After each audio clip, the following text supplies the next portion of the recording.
Pisarusta nuorimainen kärsi suorituspaineista jo kolmannella. Se koitti keinoin kaihtamatta saada rakkautta, suosiota, turva vanhempien, mutta tuloksetta. Tunnollisesti teki kotitehtävänsä, puunas pöydät, teki tiskit, hoiti vastuunkannon mallikkaasti. Mut kaikki varjo jäi kun veljet teki yllättäin taas jotain, mistä äiti sydän syrjälläin. Niin kertoi isälle ja kotiin tultuaan se otti pojat meinin laidontaa ja laittoi piskan raikumaan. Ensi viikko arestissa kärsi kaikki kolme, nuorimainen jää vaan miettimään, eiks kukaan nää vaik yrittää. Onks väärin itkee? Onks väärin myöntää et on vaikeet? Onks väärin olla masentunut, sydän haalenee? Se palelee mut ei enää kirpasee, vaan vähän alkaa tottua elämiseen alla paineen.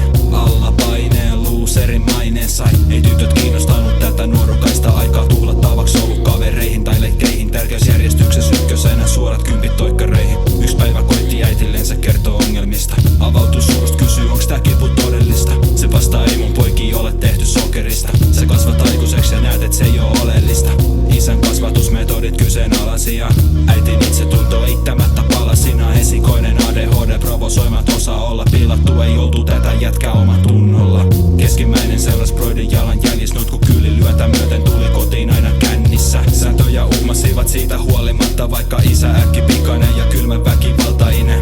Nuorimainen tunnollinen taka-alalla juoru äitillensä veljistänsä yrittäen saada niin itsensä näyttää paremmin.